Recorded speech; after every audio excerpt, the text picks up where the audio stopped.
Assalamualaikum warahmatullahi wabarakatuh. Tidak diragukan lagi, hampir semua kaum muslimin pasti mengenal sahabat Nabi yang satu ini. Ia mempunyai bakat yang luar biasa dalam hal kemampuan dan kekuatan ingatan. Ia mempunyai kelebihan dalam seni menangkap apa yang didengarnya.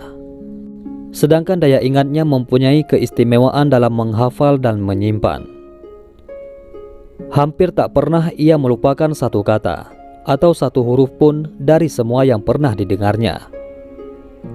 Ia telah mewakafkan hampir seluruh hidupnya untuk lebih banyak mendampingi Rasulullah SAW, sehingga ia termasuk salah seorang sahabat yang paling banyak menerima dan menghafal hadis serta meriwayatkannya. Namun sebelum lanjut, jangan lupa untuk sukai video ini dan tekan tombol subscribe, serta bagikan video ini agar menjadi sarana dakwah untuk saudara-saudara kita. Terima kasih. Pada zaman jahiliyah, orang memanggilnya Abu Syam. Ketika hendak memeluk Islam, Rasulullah bertanya kepadanya, "Siapa namamu?" "Abdus Syam," jawabnya dengan singkat. "Bukannya Abdurrahman, yakni hamba Allah?" tanya Rasulullah. "Demi Allah, benar, Abdurrahman, ya Rasulullah," jawab Abu Hurairah dengan setuju. Diberi gelar Abu Hurairah karena waktu kecil dia mempunyai seekor anak kucing betina dan selalu bermain-main dengannya. Maka gelar masa kecilnya lebih populer daripada nama aslinya. Setelah Rasulullah mengetahui gelar dan asal-usul namanya, maka beliau selalu memanggilnya Abu Hir sebagai panggilan akrab. Dan Abu Hurairah lebih terkesan dengan panggilan Abu Hir daripada Abu Hurairah. Abu Hurairah masuk Islam dengan perantaraan Tufail bin Amru ad-Dausi. Islam masuk ke negeri Daus kira-kira awal tahun ke-7 Hijriah, yaitu ketika dia menjadi utusan kaumnya menemui Rasulullah SAW di Madinah. Setelah bertemu Rasulullah, pemuda Daus ini memutuskan untuk berkhidmat, yakni menjadi pelayan Nabi dan menemani Nabi. Oleh karena itu, ia tinggal di masjid di mana Rasulullah mengajar dan menjadi imam. Selama Rasulullah hidup, Abu Hurairah tidak menikah dan belum punya anak. Namun ia mempunyai ibu yang sudah lanjut usia dan masih tetap musyrik. Abu Hurairah tidak berhenti mengajak ibunya masuk Islam karena dia sangat menyayanginya dan ingin berbakti. Tetapi ibunya malah menjauh dan menolak ajakannya. Ia pun meninggalkan ibunya dengan perasaan kacau dan hati yang terkoyak. Dia pernah mengajak ibunya beriman kepada Allah Subhanahu wa Ta'ala dan Rasul-Nya. Namun sang ibu menolak sambil mencela Rasulullah dengan kata-kata yang menyedihkan dan menyakitkan hati. Ia pun pergi menemui Nabi SAW. "Mengapa kau menangis, wahai Abu Hurairah?" tanya Rasulullah. "Aku tidak bosan-bosannya mengajak ibuku masuk Islam, tetapi ia selalu menolak. Hari ini ia kuajak masuk Islam, tapi ia malah mengucapkan kata-kata yang tidak pantas mengenai dirimu, wahai Rasulullah, yang tak sudi ku dengar.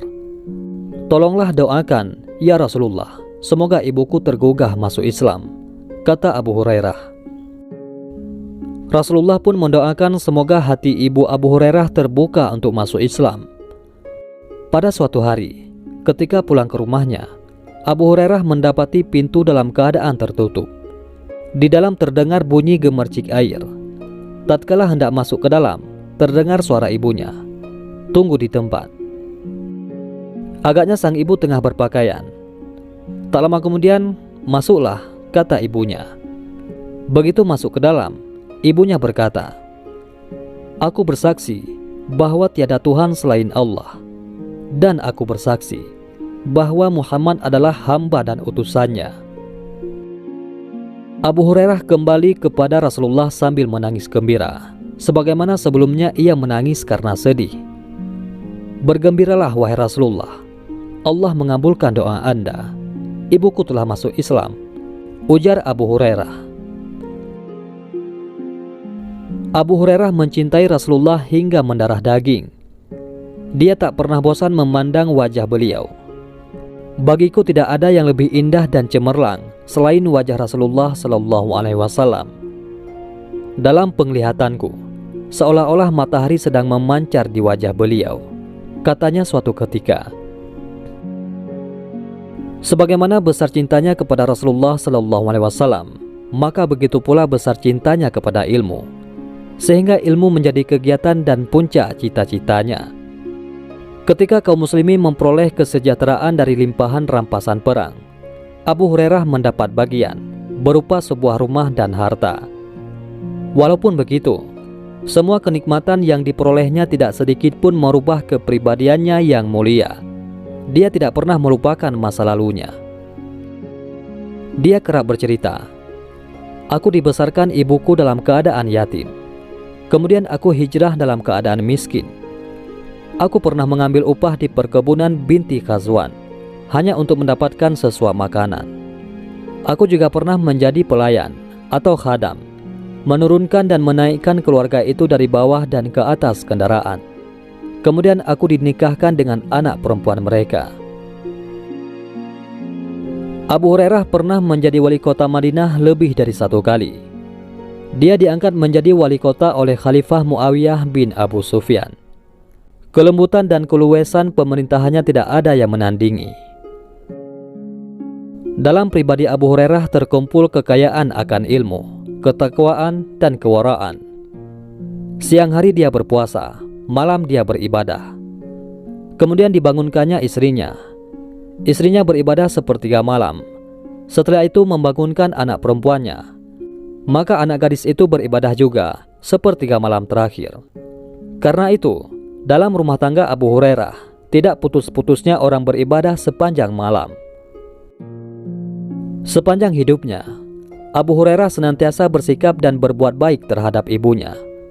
Bila dia keluar rumah, dia berdiri lebih dulu di muka pintu kamar ibunya untuk mengucapkan salam. Ia juga giat mengajak orang bersikap dan berbuat baik terhadap orang tua mereka, serta menyayangi mereka. Ketika Abu Hurairah sakit dan akan meninggal dunia, dia menangis.